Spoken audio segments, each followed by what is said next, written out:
Hello everyone, Ansari sir ATP channel সকলকে স্বাগতম জনাইছো। Government of Assam, Office of the Director of Elementary Education Assam ইয়াৰ তৰফৰ পৰা advertisement আহিছে। যি সকল ক্যান্ডিডেটে লোৱাৰ প্ৰাইমাৰী আৰু আপাৰ প্ৰাইমাৰী টেট পাস কৰি থৈছে সেই সকলৰ কাৰণে এটা গুড নিউজ। এলপি মুঠতে পোষ্ট আছে 3800 টা পোষ্ট আৰু আপাৰ প্ৰাইমাৰীত আছে 1750 টা পোষ্ট আছে।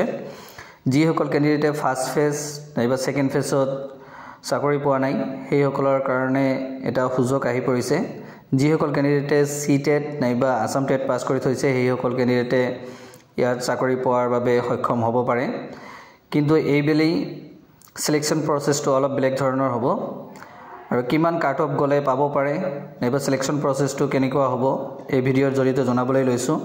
অনলাইন প্ৰক্ৰিয়া আৰম্ভ হ'ব 2 জানুৱাৰী 2024 ৰ পৰা আৰম্ভ কৰি 2 ফেব্ৰুৱাৰী 2024 লৈকে এপ্লাই কৰিব পাৰিব। আৰু ইয়াৰ সিলেকশন প্ৰসেছটো হল assistant teacher for lower primary school higher সেকেন্ডাৰীৰ পৰা 5% মাৰ্ক ধৰা হ'ব। যিমান পাৰ্সেন্টেজ পাব, যিমান মাৰ্কস পাইছে হায়াৰ সেকেন্ডাৰী তাৰে 5% মাৰ্কস। ডিএলএডত যিমান মাৰ্ক পাইছে ইয়াতে বিএড নহয়, ডিএলএডৰ যিমান মাৰ্ক পাইছে তাৰে 5% মাৰ্ক ধৰা হ'ব। আসাম টেট নাইবা সি টেটৰ পৰা 85% মাৰ্ক ধৰা হ'ব। আৰু এনসিসি নাইবা নেশনাল লেভেল কোনো স্পৰ্টত নেশনাল লেভেল কোনো গেমত যদি কোনোবাই পাইছে তেতিয়া হলে তাৰ ডাইৰেক্টলি 5 মাৰ্কস প্লাস কৰা হ'ব। যদি কোনোবাই 90 প্লাস মাৰ্ক পাইছে তাৰে 85% হলে যিমান হ'ব এটো হল আসাম টেটৰ পৰা। আৰু আসাম টেট নাইবা C TET elementary education the diploma in elementary education অৰ্থাৎ ডিএলএডৰ পৰা 5% মাৰ্ক। যি সকল ক্যান্ডিডেটে মুঠতে 60 প্লাস মাৰ্কস পাব জেনাৰেল ক্যাটাগৰীৰ কাৰণে মুঠ কৰি যদি 60 প্লাস হয় তেতিয়া হলে তেওঁ চাকৰি পোৱাৰ কাৰণে সক্ষম হ'ব পাৰে।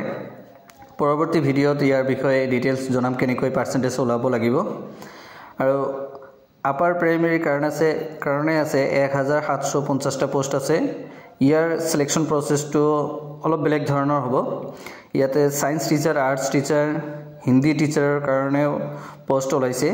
আৰু ইয়াৰ সিলেকশন প্ৰসেছটো হল হায়াৰ সেকেন্ডাৰীৰ পৰা 5% মাৰ্ক ধৰা হ'ব, গ্ৰেজুৱেচনৰ পৰা 5% মাৰ্ক। লোৱাৰ প্ৰাইমাৰীত গ্ৰেজুৱেচনৰ মাৰ্ক ধৰা নহয়, কিন্তু আপাৰ প্ৰাইমাৰীত হায়াৰ সেকেন্ডাৰী 5%, গ্ৰেজুৱেচনৰ পৰা 5% আৰু ডিএলএডৰ পৰা 5% আৰু আসাম টেট নাইবা সি টেটৰ পৰা 80% মাৰ্ক ধৰা হ'ব।